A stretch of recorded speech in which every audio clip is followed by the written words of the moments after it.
a gente vai fechar o capítulo 3, né, com esse tópico. Essencialmente, por que a gente está falando em expansão de função inversa? Né?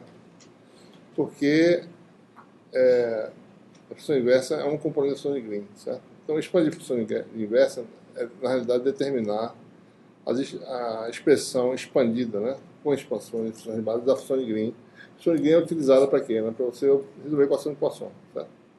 Então, expandir a função inversa é essencialmente saber determinar a função de Green. Né? A gente mostrou o exemplo anterior, eu vou fazer agora em coordenadas cilíndricas. Né? Então, esse é o tópico dessa aula de hoje, que é a aula 18, né? De acordo com o nosso... Eu espero que eu consiga escrever, porque tá ruim, né? Vou tentar ver se eu consigo aqui. A gente quer expandir a função inversa em cilíndricas.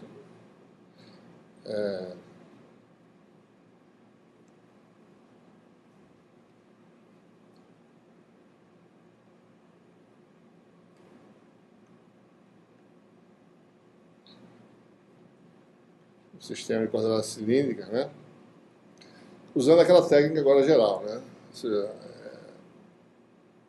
a gente admite que a gente tem como... Porque a função inversa satisfaz aquela equação laplaciana dela, é menos 4π. Ela é um pedaço da função de Green, né? O outro pedaço é uma função que satisfaz a laplaciana, né? Essa função de Green em geral, né? Tem essa fórmula, g de x, né? A função inversa, né? Mais um componente que depende do tipo de condição de contorno, certo? A gente pode dizer que a função de Green para uma região ilimitada é essa aqui. Né? Isso aqui aparece devido a imposições, né, na região de interesse. Né? Posições ao valor da função. Certo? Essa equação aqui satisfaz a equação laplaciana da função inversa. Né?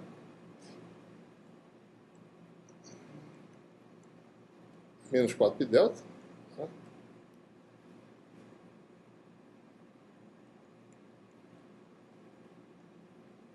E a outra função satisfaz a equação Laplace. Certo? Então, quem dá a singularidade é a função inversa. Né? E a outra faz Laplaciano de f, né?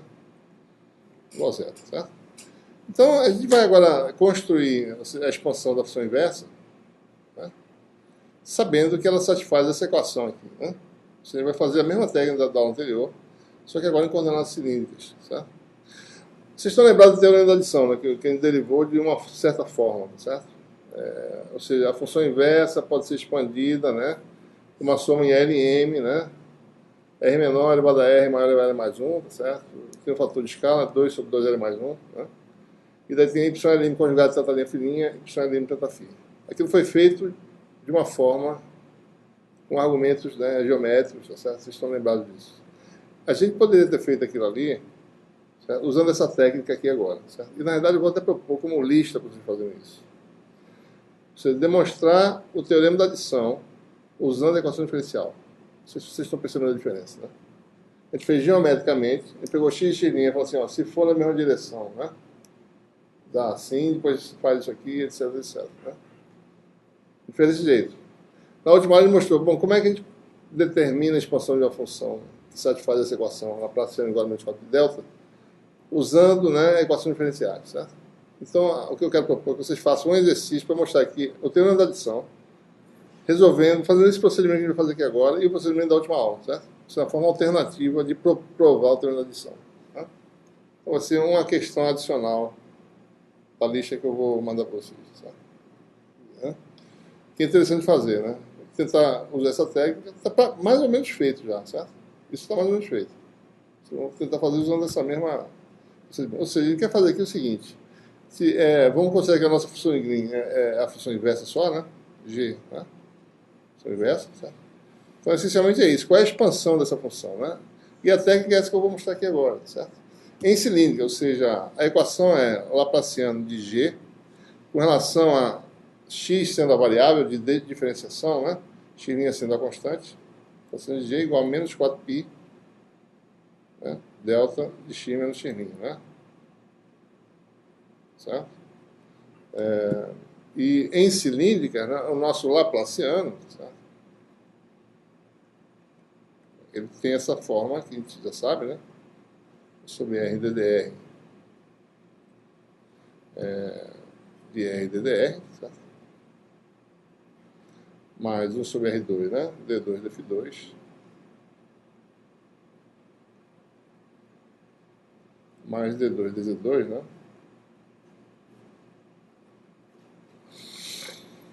Né? E o que a gente faz? É a mesma técnica. Expande-se a função delta, né? Ou seja, como é que é a função delta em cilíndrica, né? Função delta em cilíndrica é produto de 3 deltas, né? E é uma função que tem dimensão de 1 sobre comprimento ao cubo, né? Então ela tem aqui 1 sobre R, delta de R menos R', e os outros deltas, φ menos φ', né? Delta de Z menos Z', certo? Observe que por que esse R, né? Porque a integral, né, da função delta, né, dv, que é R', dR', aliás, desculpe, R dr dφ,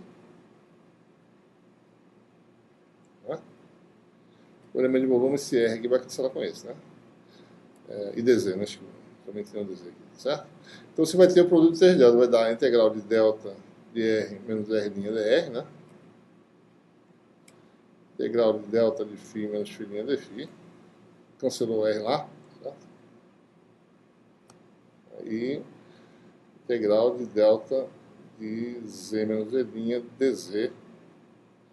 E essas integrais dão 1 se Z', φ' e R', ou seja, se x' estiver dentro do volume de integração, né, dv, né? Então, se você está integrando, certo? Aqui está o seu x', né? Se você integra em torno desse ponto, as 3 posições de R', φ', Z' vão estar dentro e vai dar 1, né? Então, a estrutura da função delta é exatamente essa, certo? O que você fazer aqui é expandir, certo? Usar algumas propriedades importantes, que são as relações de completeza, tá certo? Por exemplo, a função delta, né? Nosso domínio φ varia de 0 a 2π, certo? Então, a função delta, né? As funções de base são funções exponenciais complexas, se vocês quiserem. A gente sabe que isso aqui é verdade. 1 sobre 2π. Soma em todo M, tá certo? Positivo ou negativo, né? Vou botar assim, tá certo? Menos infinito mais infinito. Exponencial de Jm menos φ', né? Por quê? Porque exponencial de Jmφ são funções de base, formam um conjunto completo, certo? Qualquer função f de φ pode ser expandida, né, dessa forma, certo? Como é que são os coeficientes? São os coeficientes de Fourier. Multiplica pelo conjugado, certo? Integra 0 a 2π. Então, isso é verdade, quer dizer que você tem a relação de completeza envolvendo as funções de base, né? Por que esse 2π? Porque a integral de 0 a 2π, né, dessa função é isso aqui essencialmente que a gente faz, né? Índices distintos, define, né? Vai dar 0 para m diferente, vai dar delta de m, né? Quando isso aqui der 0, vai dar integral de 1 dφ vezes 2π, né? Esse 2π vem exatamente dessa não normalização dessa função de base, certo? Então, uma expansão é essa, né? Aqui. Certo?